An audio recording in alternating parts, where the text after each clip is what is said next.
When Super Mario Maker was released in 2015, many Zelda fans undoubtedly had some questions running through their minds. When will we get to do this with dungeons? Well, us included. Take a look. Welcome to WatchMojo.com, and today we'll be counting down our picks for the top 10 games that should have the Mario Maker treatment. Well, with the recently released Link's Awakening's Chamber Dungeon, it seems like the good time to talk about such a game is now. Welcome to MojoPlays, and today we're looking at what a Zelda Maker should, and probably could, look like. Before we begin, we publish new content all week long, so be sure to subscribe to our channel and ring the bell to be notified about our latest videos. There is a history there, of course. One of the earliest concepts of The Legend of Zelda on NES began as a dungeon building simulator, with series creator Shigeru Miyamoto and his team constructing and testing one another. But that was before an Overworld and the story were implemented, kickstarting the franchise. 2019 has seen the release of Super Mario Maker 2 and The Legend of Zelda Link's Awakening on Switch. Both of these titles have our minds spinning with exciting possibilities.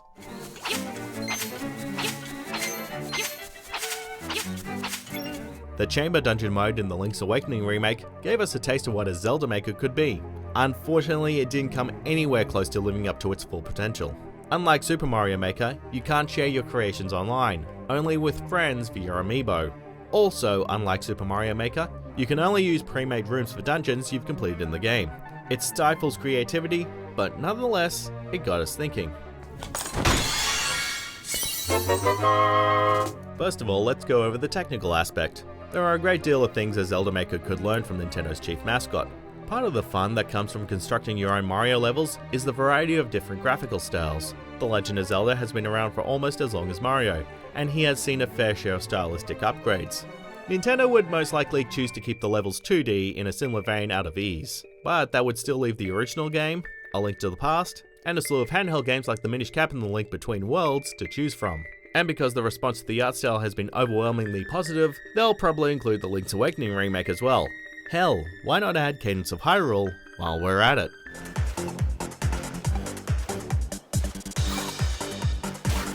Similar to Mario's power-ups, Link has a gigantic arsenal of recognizable weapons he's used throughout the series, and there is no reason Nintendo wouldn't be able to include any of them as options, regardless of whether or not they're only appeared in 2D adventures. But where Mario can only hold one power-up item at a time, Link carries his items wherever he goes.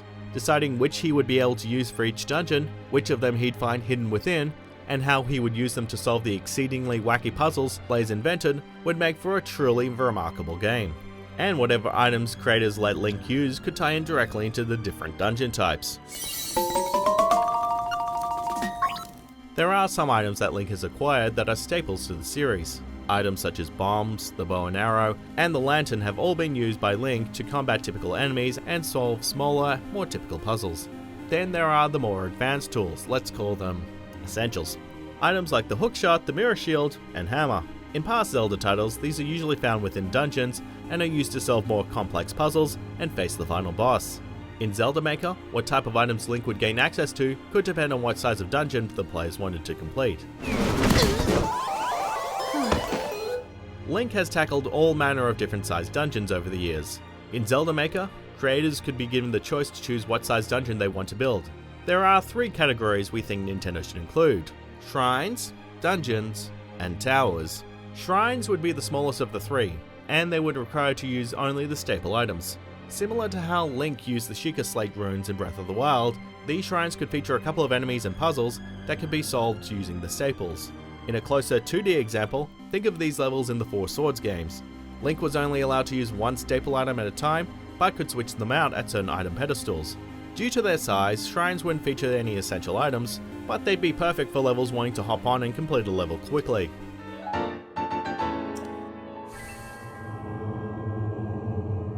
The medium build would be the dungeons, which any Zelda fan should be more than familiar with. Link has spent the majority of his adventuring career completing dungeons in order to progress, and we'd guess that their size is what most fans think of when they're craving a Zelda Maker.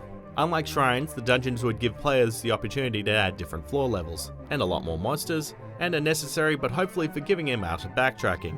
Plus a whole lot of treasure chests, and who doesn't love treasure?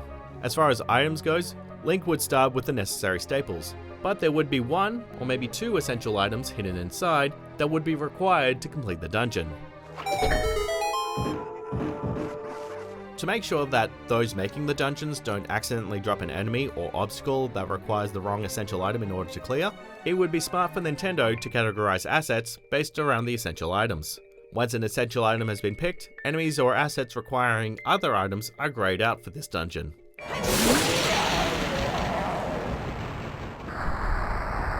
Last but certainly not least would be the towers, the final and most daunting level of any Zelda game.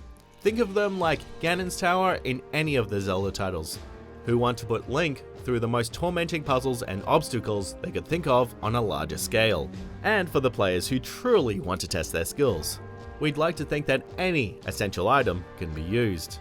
Most important of all though is that the players would want something that ties all these dungeons together for their own personal play period.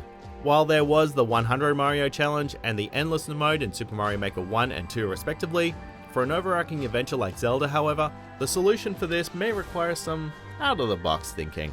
For example, one of the ways Super Mario Maker 2 improved upon its predecessor was by including a light story mode. A bunch of levels designed by Nintendo as a way for players to progress, and as progression is a key reason most of us play games, it would be baffling for Nintendo not to do the same for Zelda. But this time, it would be blending their stock content with user-generated dungeons. This can take many forms, but the way we see it is a large 2D map made by Nintendo. On this pre-made map, Nintendo could include entrance to lots of shrines, 8 dungeons, and 1 tower. Completing a certain amount of shrines would unlock a dungeon. Harder maps would also become accessible through progression, with the shrines being replaced by the dungeons, and what was the dungeons are now the towers, until the final map is solely comprised of towers. This progression through larger and more difficult levels would keep the players coming back, while allowing enough time for creators to fill in the game with their own creations. But this is just our idea of what Zelda Maker should look like. This franchise is beloved by many for its level design, music, and items. As long as the game was a celebration of those ideas the same way Super Mario Maker 2 was, it would be another smash hit for Nintendo.